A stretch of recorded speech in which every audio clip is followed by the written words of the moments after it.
We began last time to discuss our unit on free will, and all of the implications thereof. We gave a rather expansive portrayal of the title because there are many aspects with which we need to contend in the vindication of free will. I'm just going to launch into the discussion where we left off last time. Now, last time, to recall briefly, first, we noted the extent to which free will is indeed unimpeachably foundational in our beliefs. And you'll recall, we noted this on a number of planes. For Rambam, free will is something that is foundational and something of an enigma, and we'll be returning to that somewhat further downstream. But ironically, we noted the extent to which free will does not appear on Rambam's list of foundational beliefs, and the manner in which Rav Yosef Albo in Sefer HaIkarim contends with that ostensible lacuna.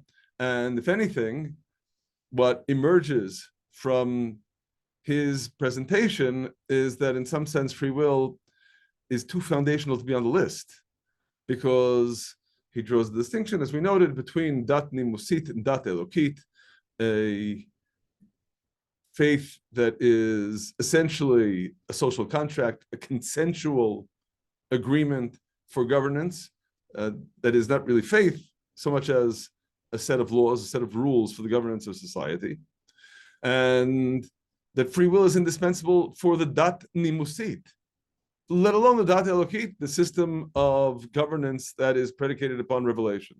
So, in as much as Rambam's list is exclusively the latter, he doesn't enumerate free will because, in some sense, free will is too foundational to be on the list. Likewise, the manner in which Rabbi Yehuda Halevi casts the Aristotelian hierarchy, what renders the human being unique from the animal kingdom, precisely the capacity of tikkun, which essentially is the consequence of free will, to be able to fix things up, to not be governed by an insurmountable nature, but to be able to transform one's nature. So the extent to which the human condition is predicated upon free will in our perspective is unimpeachable. We're still going to have to, of course, defend that belief in the face of the various challenges to it. But in understanding what the concept of free will signifies, inevitably, we went back to roots. And roots, in this regard, entailed a discussion of what took place in Gan Eden, in the Garden of Eden, the first sin. And without delving again into everything we discussed last time, because that would take us another hour, to merely recap in brief, as we noted, the underlying premise is that indeed Adam and Chava were functioning on a fundamentally different plane than we do, and simultaneously were endowed with free will, just free will that was operating on a different plane. We noted that Rashi, in his commentary on the Torah, the last verse of chapter 2 of Bereshit, Genesis, makes this point explicit in talking about the Yetzer Hara, which we could translate as drive toward evil, inclination, that enters man specifically upon eating of the tree of knowing good and evil. And there are a number of formulations for this transformation that we find in the classic medieval commentators. We considered, in contrast with Rashi, in particular, the portrayal that we find in Rambam in the second chapter of Moreh Nevuchim, God of the Perplexed, which directly addresses what took place in the sin of Adam and Chava. And we noted that Rambam focuses rather on the formulation of imagination, that through tending toward the imagination, their perception became encumbered with imagination. They were forced by dint of what they had done to see a different world than they had previously. And again, Rambam employs the terminology of imagination. And as we noted last time, I would submit that Rashi and Rambam are describing precisely the same thing in different sets of terms. A contention that I submit is inescapably derived from what Rambam himself tells us in the second unit of the guide in chapter 12, where it says explicitly that the imagination is the Yetzer Hara. So we realize that these are two ways of saying the same thing. And what, in essence, both terms signify is the capacity to be creative. Yetzer, from the same root as litzor, is indeed something that pertains to creativity. The imagination, manifestly, the imagination is, in the most literal sense of the term, the endowment that enables us to create images. And more broadly, I think without having to defend the point, it is intuitively obvious to us all that creativity hinges upon the imagination, that is being able to conceive of something that isn't there, and thereby to create it. Now, of course, on the one hand, we certainly regard that capability of imagination as a phenomenal asset. There's certainly nothing that is intrinsically bad about it, except that simultaneously we recognize that it is that very capacity to create that enables man post-tree world to take what had been the givens of human perception in the anti-tree world, which, as we noted in Rambam's formulation, emet vasheker, truth versus falsity, and in the post-tree world to transform that into good versus evil, where the critical difference of far greater import than the diminution of truth into mere good is, in some sense, the elevation of falsity, which is not real, to the status of an evil alternative, where evil is bad, but it's real. And when we ask, how did that realm of falsity, that in the most literal sense does not exist, become instead an evil reality? Ultimately, the only answer to that question is because we create it. We create that alternative. So, of course, on the one hand, it's important for us to appreciate the level at which man was choosing before eating of the tree of knowing good and evil was a completely different level of choosing. And we discussed this at great length last time, with the realization that even though man is functioning at the level of truth versus falsity, and in some sense, we would be right to argue that falsity is not a choice because it's not real, there is nonetheless endemic, not only in the human condition, but in the very condition of sentience, of being endowed with self-knowledge, the precursor of choice, because I can see reality in terms of itself, in terms of reality, and I can see that reality in terms of myself. So as we noted with respect to the choice of Adam and Chava in Gan Eden, we could describe that choice as choosing between looking at the world in terms of what is the correct path, ultimately, for serving truth, which is God, Hashem Elokim Emet, God the Lord is truth, and ultimately exalting God's name, the name of truth, and asking the alternative question, what can I do to exalt God's name, to exalt truth to the maximum degree? They're very similar questions. But of course, the critical difference is that in the second alternative, I've inserted my own selfhood. I've asked it in terms of what can I do? And so, whereas the answer to the first question could legitimately be the best thing that can be done is my doing nothing. The second alternative formulation presumes that I will do. And therein lies, in some sense, the undoing of man. The conviction that I need to be active. I need to be, well, imagination. I need to be creative. That is, this is a precursor to the internalization of imagination. But then there is the seduction, as we noted in the formulation in Pirkei de Rabbi Eliezer. The seducer is not the snake, the seducer is Satan.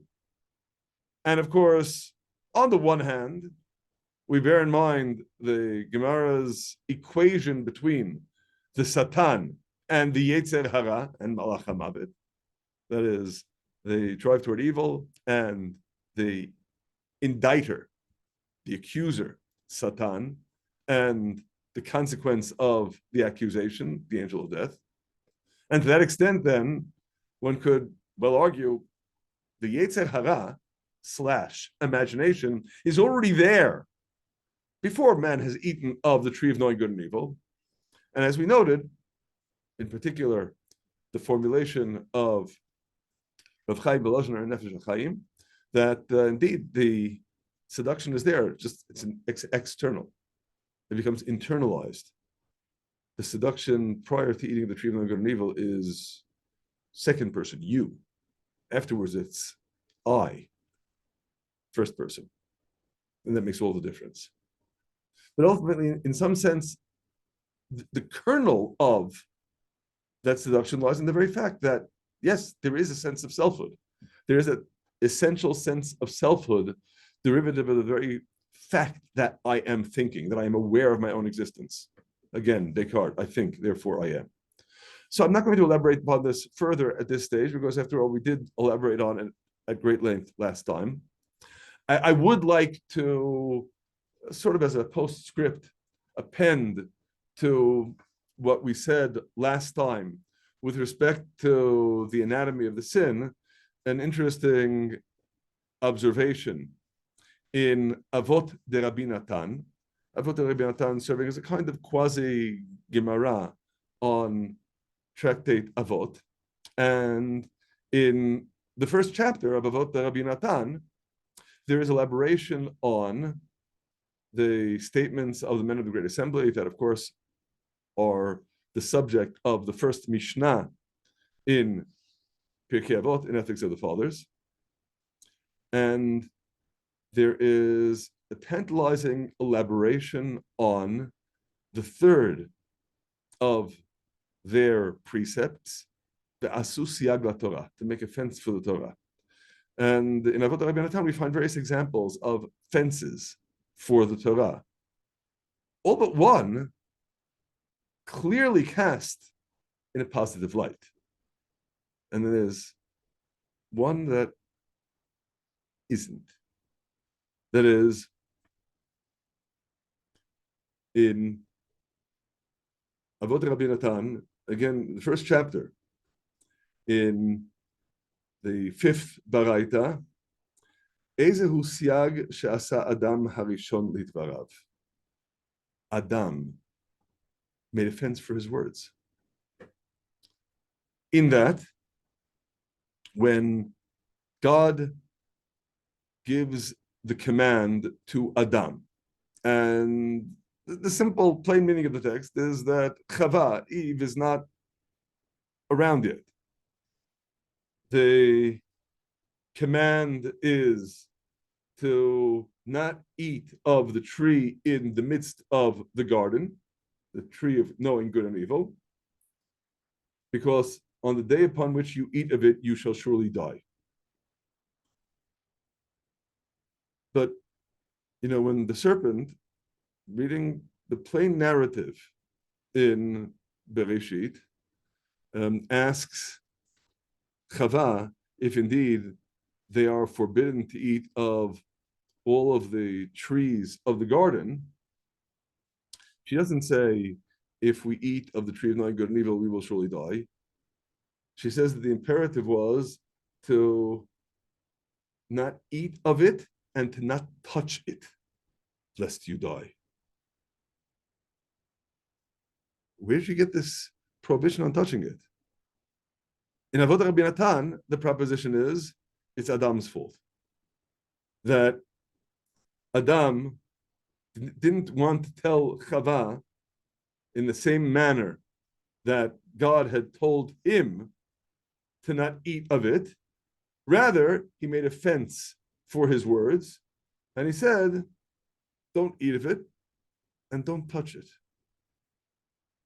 And Avodah Rabbi Natan presents the trajectory that then ensues, that the serpent shoves her into the tree and she touches it. And she didn't die. And at that very moment, then the serpent's seduction is that just as touching it isn't lethal, so eating it isn't lethal either. And of course, what's germane for our purposes, beyond the portrayal of the Baraita, which obviously is Midrash, it's not the literal text of what we read in the Torah, is the extent to which conceptually it indeed is consonant with what we discussed. Because after all, what's going on here? What's going on is Adam could have merely faithfully conveyed the divine command, or even alternatively, to say, this is the divine command, and we're going to impose some extra fence, but recognize that it's not identical with the divine command. But instead, he presents the divine command with his own modification. He makes a fence, which we would normatively regard as a perfectly legitimate endeavor, indeed, a praiseworthy endeavor. But the consequence of that is you're imposing your selfhood on the divine command, and you aren't making it clear that this is in fact nothing more than an addendum of your own, and the divine command had nothing to do with touching the tree. And that was the undoing, says Avodah Rabbi Natan. In other words, again, are you going to look at reality purely in terms of reality, or are you going to look at it in terms of yourself? And in some sense, that fence signified presenting a view of reality through myself. I'm going to be active. I'm going to impose the fence. I'm going to add. And ultimately, as a result, I will detract. So just noting that what Avodah Rabbi Natan is telling us is really, in a conceptual sense, very much consonance with what we've already discussed. But now, inevitably, we need to consider what happens next. So we already noted, as Rashi expresses it, the Yetzer Hara is internalized. Rav Chaim Volozhiner explains that it's no longer second person, now it's first person. Rambam tells us that this aspect of imagination becomes inextricably endemic in the human conception of reality, such that, as Rambam expresses it, that which had been completely morally neutral up until that moment, nakedness, becomes vested with levels of meaning that in some sense, Adam and Chava know aren't there, because they weren't there a moment ago. They can no longer extricate themselves from this reflexive overlay upon what is in fact raw reality, this dimension of tov vara, as Rambam casts it, consensual values of good and evil, as opposed to pure truth and falsity. And this then signifies the transformation that has taken place in Adam and Chava, a transformation that we can alternatively describe very much in terms of what we've already discussed as the transformation from Adam and Chava functioning as purely perceptive beings to their functioning as creative beings. Gan Eden is a realm of perception, naming the animals, perceiving what their essence is. But there's no creativity in Gan Eden. However, through this process of internalization of, call it the Yetzer Hara, call it imagination, man has chosen to be a creative being. And on some plane, again, we reiterate the undergirding of the act could well be seen, as Rav Meir Simcha of Devinsk proposes in Meshech Chochmah, as a kind of Avera Lishma, sinning for the sake of heaven, wanting to be able to subordinate this capacity to be creative as well to the manner in which one serves God. All well and good, but God said, don't do it. And the consequence, Adam and Chava become creative beings. And by virtue of having become creative beings, they no longer fit with Gan Eden. Now, it's important for us to consider in this light, and this is something that emerged in the give and take, the questions and answers at the end last time, and I gathered there was a lot of interest in providing some additional elaboration on this subject. What happens directly in the wake of the sin? The first question that it is most crucial to ask in this regard is, okay, so we realize in the narrative in the Torah, there are three culprits. Obviously, three culprits: the serpent, Chava, and Adam. How many of these three end up cursed? Now, this is a critically important question to address because it has colossal ramifications with respect to how we understand the bond between God and man afterward. And of course, the typical reflexive answer to this question is all three, but the correct answer to this question is only one. Adam and Chava are not cursed. Yes, there is this dimension of the earth being cursed, but that's a side point that would require a separate treatment. Among the three culprits, Adam and Chava are not cursed. Only the serpent is cursed. And it's instructive, before considering the fates of Adam and Chava, to indeed consider what the curse of the serpent is. As we read it in the third chapter of Bereshit, in the common reckoning, in verse 14, Lord God said to the serpent, because you have done this, you are cursed beyond all cattle and beyond all the beasts of the field. Upon your belly you shall go, and dust you shall eat all the days of your life. Which, of course, immediately elicits the obvious question. And this is a question that famously was posed by the Kotzker Rebbe, Rabbi Menachem Mendel of Kotzk. What kind of curse is that? If the serpent would be given, say, mile-high legs and be condemned to eat dust, that's a problem, because if you're a mile high, how are you going to get to the dust? You're going to go on your belly? I don't know what your floors look like, but on our floors, If you go on your belly, you'll get a lot of dust. You won't run short of sustenance. Again, we're not talking about the biological snake that we know in the world outside of the Garden of Eden. But this serpent eats dust. And if you go on your belly, dust is there galore. So what's the curse? And inevitably, in order to ask that question and answer it, we need to consider not just what is the curse, but what is the good that is being negated by being subject to the curse. And on this plane, we first note the observation of Asaph, the last verse of Psalm 73.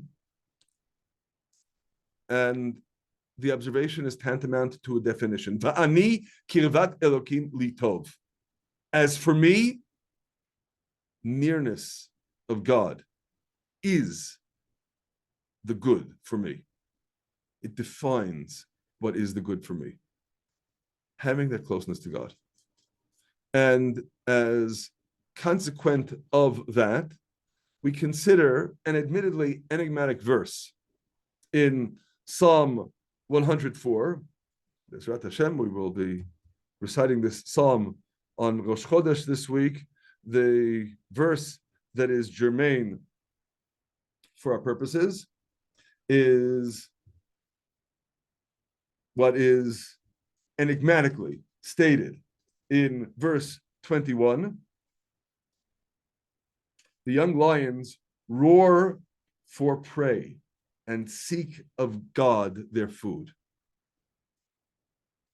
Now, exactly what that means with respect to the young lions, I am at a loss to tell you, because I'm not a lion. But the implication of this verse is that, in some sense, the roar of the lions for prey is a bond with God, because they're asking of God their food. And whatever that means in any literal sense, the implication is every creature has needs. And by consequence, every creature has a bond with God, because ultimately God is the provider. God provides all of those needs. And so through those needs, every creature has a connection with God. Every creature, that is, except one, the serpent in the garden. God, in effect, says to the serpent, I have decreed upon you existence.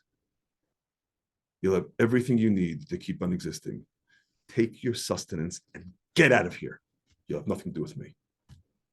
That is the ultimate curse, a severance of the bond with God. You'll go on your belly and you'll have dust, and you'll never run short of dust. You'll have everything you need, except the one thing that matters, a connection with me. So once we appreciate that that is the curse, it is indeed critically important for us to appreciate that Adam and Chava are not cursed. Rather, of course, they're punished. But the punishment essentially amounts to the direct consequences of what they have done. After all, they chose to become creative beings. And God, in effect, says to them, you chose to become creative beings. Well, you will perforce bear the consequences of being creative. Creativity hurts. Literally. What is the ultimate act of creativity in which a human being, at least certain human beings, can engage? Obviously, childbirth. Childbirth hurts. And it is indeed in that vein, then, that God says to the woman, I will greatly multiply the pain of your childbearing. In sorrow you shall bring forth children. Your desires to your husband. He shall rule over you. That in the sense of the sexual relationship between you, and you'll be bearing the children, and you'll be doing so in pain. Creativity hurts. That pertains, of course, to the utmost creative act in which any human being can engage, but in as much as it applies only to certain human beings, one half of humanity. What about the other half? What's the most creative act that the male half can do to coax sustenance from a recalcitrant earth to feed those babies? That's also creativity. And it also hurts. And so indeed, to the man, God said, because you ate of the tree, in sorrow you shall eat of it, of the earth, all the days of your life. Thorns and thistles shall it bring forth to you, and you will eat of the grass of the field. And with the sweat of your face, you shall eat bread. Now, I should note, the implication of the Midrash is you will eat bread through the sweat of your face is a consolation. That is the immediate response to your eating of the grass of the field is I'm being equated with a beast. And that when God says you will eat bread, there's a consolation. But still and all, it will be through sweat. It will hurt. It will be painful because being creative hurts. So, of course, human responsibility, which, as we've noted, is the bedrock of the whole conception of free will, carries a price tag. But it's not the severance of relationship with God. On the contrary, the rules of the game have changed. The relationship endures. And I'm going to highlight that point, if I may, by reading from the end of the narrative, that is chapter 3 in Bereshit. And the Lord God said, behold, man has become like one of us, knowing good and evil, and now, lest he put forth his hand and take also of the tree of life, and eating of it, live forever. So he drove out the man, and he placed the Kruvim at the east of the Garden of Eden, the blade of the revolving sword, to guard the way to the tree of life. Right? That's what we read at the end of the narrative here, isn't it? It's a trick question. The answer, of course, is no. That's not what we read.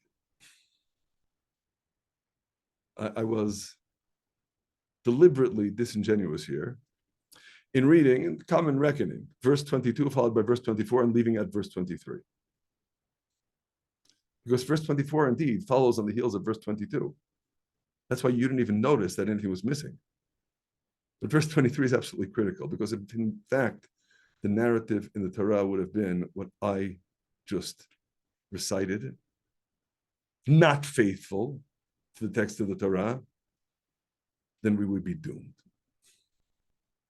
Because what I read was, we're still going to have to analyze what's exactly going on when God says, lest man eat of the tree of life and eating it live forever. But the way I read it, in order to prevent man eating of the tree of life, he drove him out of the garden. The end of the relationship between man and the Garden of Eden, and in some sense, implicitly, the end of the relationship with God too. Chas v'chalila, God forbid. That's not what the text is coming to tell us. Because again, I reiterate, between verse 22 and verse 24, there's another verse, that's verse 23. And what does verse 23 tell us? I must admit, there are different views among the commentaries in understanding how to read the beginning of verse 23. Vayeshalechehu Hashem Elokim mi Gan Eden. What exactly does Vayeshalechehu mean in this context is subject to dispute, but I am going to submit that we read Vayishalachehu in precisely the same way that we understand the root of Shaliach everywhere else, namely, God sent man on a mission. Vayishalachehu as a Shaliach. God sends man on a mission from the Garden of Eden to work the earth from which he was taken. What a profound statement that completely obliterates anyone who claims that what takes place in the aftermath of this sin is a sundering of the relationship between man and God, let alone any sort of far-reaching or absolute damnation. God forbid. There still is a relationship. Man is still bound to God, and indeed, man still comes into this world with a God-given mission. Just it's not the same mission as it would have been if we would have been in the Garden of Eden. Again, in the Garden of Eden, that's a perceptive realm. We only get back to that perceptive realm when, if we complete our mission in this world as we are charged to do, then upon leaving this world, we are restored to Gan Eden. Obviously not the physical or quasi-physical Gan Eden, but the spiritual Gan Eden that signifies Olam HaNeshamot, the realm of souls. Whether we refer to that realm as Gan Eden or Olam Haba, that's also subject to a dispute among the classic commentators, Rambam versus Ramban, without getting into that. That's something that only happens when we leave this world, because as long as we're in this world, as long as we're in this post-tree world, for the duration of our sojourn in this world, we will not be in Gan Eden, because the human condition is a realm of creativity, not merely of perception. And by consequence, we are sent into this world to create. And moreover, equipped with a human nature that craves to create, that is never satisfied without actively engaging in ongoing creativity. That's the nature of this world. That's the nature of the human condition, the human nature that results from the sin of eating of Eitz Hadat Tov Hara. Again, not a breaking of the relationship, a different kind of relationship. Not a destruction of human nature, a different type of human nature that, of course, is intended for our fulfilling our destiny, our mission in this post-tree world in which we are summoned to be creative, but to be creative in a godly manner. And this inevitably brings us back to the midrash that we cited very briefly last time, the midrash in Tanchuma. At this juncture, I really do want to focus upon what the midrash is telling us on a deeper plane.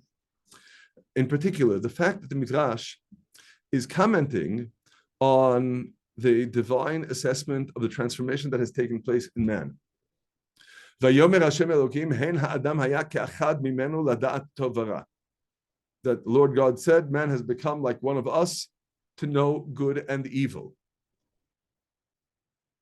Recall, this is the direct aftermath of the transformation that takes place in the human condition by dint of Adam and Chava having heeded the seduction of the serpent, of the one riding upon the serpent, doesn't matter. The seduction of, you will be like God. Again, they've become like God. Ramban, in his commentary on the Torah, notes that you can't say the seduction was false, because indeed, the consequence of their eating of the tree of knowing good and evil is, God says, man has become like one of us. But what does that mean that man has become like one of us? Says the Midrash, this is what Scripture states, only this I have found, that the Lord made man upright but they have sought many devices. The verse from Kohelet, Ecclesiastes, chapter 7. And the comment of the Midrash, after citing this verse, the Holy One, blessed be He, who is called just and upright, created man with his essence, his tselem, only in order to be just and upright like him. Now, before we even continue, just consider the implications of this Midrash right off the bat. The Midrash is saying, not as we might perhaps have thought,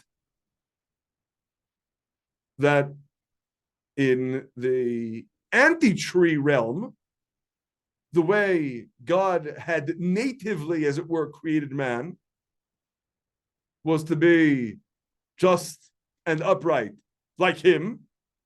That's the tselem and demut, the essence and likeness to the essence with which man is endowed. And all this gets derailed and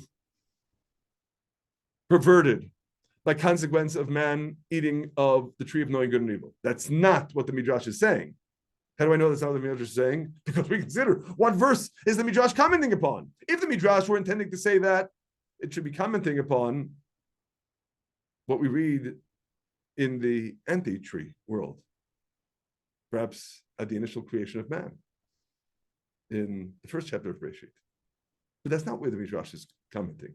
The Midrash is commenting specifically on the verse that describes God's assessment of the human condition by virtue of man having eaten of the tree of knowing good and evil. And that in particular is what occasions this assessment that man has become like one of us, and the Midrash's elaboration that means that God created man to be just and upright just as he is. Now this is, again, post-tree. Man is still summoned to be just and upright like God. And of course, it is, we readily appreciate, by virtue of that the Midrash immediately continues. And if you say, why did he create the Yetzer Hara, regarding which we read, after all, in Parashat Noach, in Genesis chapter 8, Yetzer Lev Ha'adam Ra min Ne'urav, the Yetzer of man's heart is evil from his youth. So you say that it's bad. Who can make it good? Said the Holy One, blessed be He, you make it evil. Why is it that a child of 5, 6, 7, 8, 9 doesn't sin? Only from age 10 and up, and then he grows, cultivates the Yetzer Hara. And of course, while we could think to retort to that, okay, fine, it's a natural process, but it still is an inexorable process. So if you say no one can watch himself, that is, it's impossible to prevent that inexorable process from reaching its dire conclusion, Amar HaKadosh Baruch Hu, says the Holy One, blessed be He, you made it evil. Why is it that when you were a young child, you didn't sin, and when you grew up, you sinned? And as we've noted, the Midrash concludes with a culinary analogy. God, as it were, is described as saying, and there are several things that exist in this world that are harder than the Yetzer Hara and more bitter than it, and you sweeten them. There's a list of culinary examples, bitter foods that you need to go through a whole arduous process in order to make them palatable, and you do it. And the Midrash concludes, and if these bitter things that I created, you sweeten for your use, for your needs, the Yetzer Hara that is given over into your hand, how much more so? This is a kal vachomer, a fortiori arguing. What's the argument? Of course, the argument is implicitly, these foods are intrinsically bitter. You make them palatable because you somehow transmute what is in fact their real nature. Whereas with respect to the Yetzer Hara, there is no bitter nature. Is the Yetzer Hara good or bad? Answer, neither. It's whatever you want it to be. And of course, parenthetically, I can't help but add here that when we consider the Mishnah of Ben Zoma at the beginning of the 4th chapter of Pirkei Avot, Ezehu Chacham, Ezehu Gibor, Ezehu Ashir, Ezehu Mechubad, who is wise, who is mighty, who is wealthy, who is honorable. The second statement, who is mighty? Hakovesh et Yitzro, one who conquers his Yetzer. And if we ask ourselves, what ultimately is Ben Zoma telling us in all this? And we've discussed this Mishnah in various other contexts. It's important for us to appreciate that the thrust of Ben Zoma is not arbitrarily assigning meanings to these adjectives that fly in the face of the conventional usage, but rather to recognize that there is an essential, inescapable problem in the way we might conventionally define the wise, the mighty, the wealthy.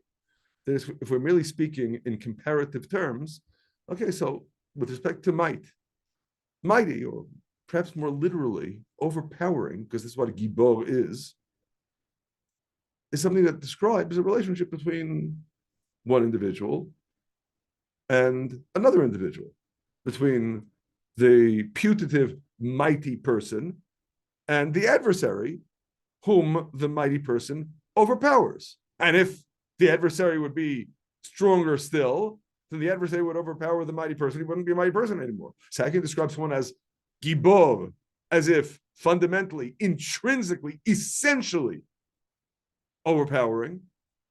Hakovesh et Yitzro, one who conquers his Yetzer. Why? Because again, Yetzer Hara hamasur biyadecha. The Yetzer Hara is given over into your hands.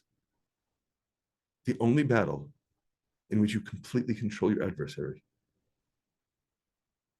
There's no comparative here. You have absolute control if only you so choose to exercise that absolute control. And that's precisely what we mean by free will. Again, you're in control. No one's controlling you. Now, of course, inevitably, the next stage that we need to consider in this progression is we've spoken at length of what bechira, what free will meant in the anti-tree world, when it was indeed the completely free choice between seeing reality as it is and seeing reality in terms of one's own self. Not because of an internalized Yetzer Hara, or alternatively internalized imagination, amount to the same thing, but rather because selfhood for a sentient being is in itself the basis of choosing.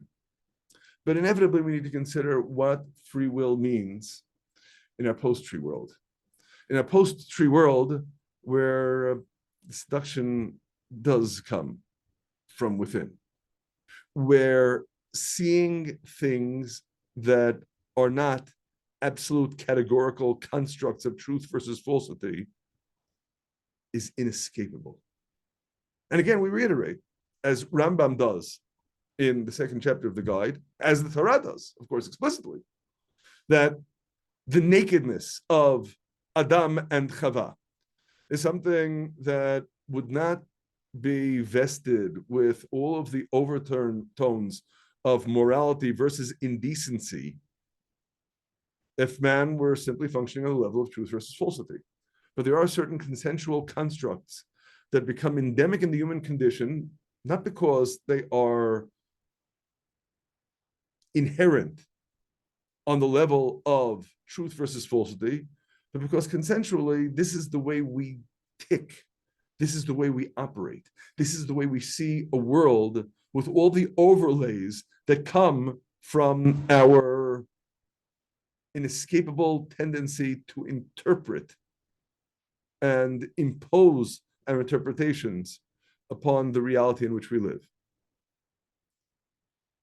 So in such a world, what indeed is free will? One could argue that while we can posit that free will might be a reality in that anti-tree world, when man indeed sees truth as truth and merely has that subtle capacity to pervert that perception of truth because of imposing a subtle degree of selfhood. To what extent is there free will when one is beset by that creative tendency to impose upon the world all sorts of things that don't exist? And we have no way of escaping it, because that Yetzer Hara is something that is indeed inherent in us. This is a fascinating question, one upon which we're going to have to elaborate at far greater length. What I will, at the very least, note at the outset here, since we've spent a great deal of time elaborating upon what Rambam states in those first two chapters of the guide, the native endowment of man by dint of creation, and the acquired endowment of man by dint of the sin. We might think, after we've gone through chapter 1, followed by chapter 2, that all is lost. And it is instructive to consider that repeatedly in the chapters that ensue, there is one figure who keeps on cropping up, sometimes explicitly, sometimes implicitly, sometimes only by subtle allusion, because Rambam cites a verse from the Torah that is referring to that singular individual, and we need to take hold of the threads and appreciate what Rambam is intimating. That individual is Moshe. What renders Moshe unique? Well, we could first note what the Torah says with respect to the uniqueness of Moshe. This is what is explicitly enunciated in the Torah, famously in Parashat Beha'alotcha. This is in Bamidbar, in chapter 12, in the portrayal of Moshe in the context of Aharon and Miriam casting aspersions upon him. We read in chapter 12, verse 3, V'ha'ish Moshe anav me'od mikol ha'adam asher al pnei ha'adama. The man Moshe was exceedingly anav, more so than any man upon the face of the earth. What does anav mean? You'll find translations that render anav as humble, or as meek, or as any number of other words. I'm not even going to attempt to make a tally. Anav is typically seen as self-effacing. And it's imperative for me to stress right now, before we even get to the stage of considering what this template of Moshe is going to do for us, to recognize that Anav definitely does not mean gratuitously self-effacing. To pose the question, so what would we say of Moshe if he were to have considered himself to be a nothing? There are often a variety of answers that I get when I pose this question in a live shiur. a loser, a fool, but none of those answers are really sufficient for my purposes. The correct answer would be, we would consider him heretic. One of the foundational beliefs that we have in Judaism, certainly in Rambam's reckoning, is belief in the qualitative supremacy of the prophecy of Moshe, the Torah, with respect to any other prophecy in the history of humanity.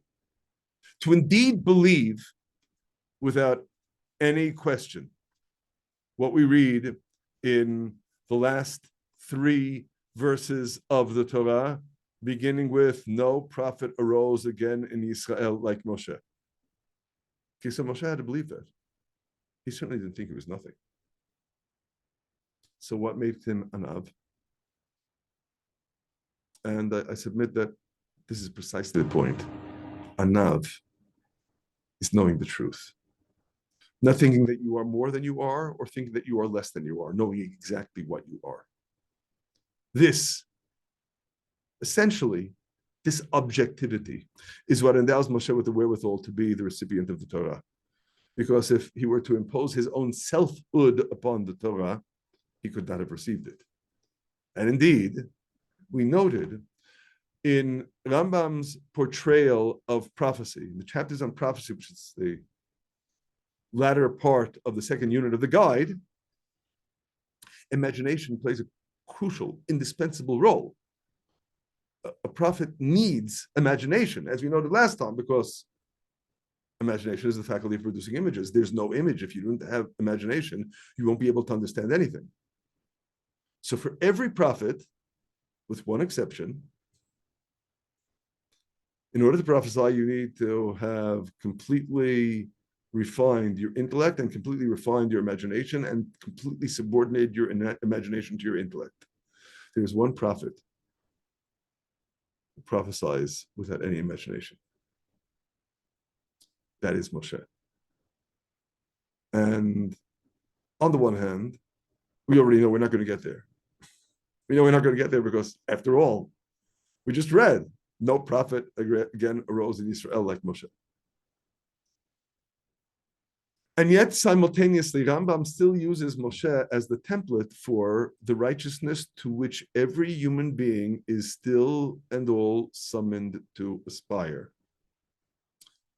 And while inevitably this is going to be the subject of our discussion next time, what we'll note already at this point is the reason for Rambam's constant invocation of Moshe in the chapters that subsequently ensue in the guide is because even though we live in a post-tree world, even though our machinery for processing truth versus falsity has in some sense been demoted, one might even say corrupted into machinery for evaluating good versus evil, we can still hear the voice of truth.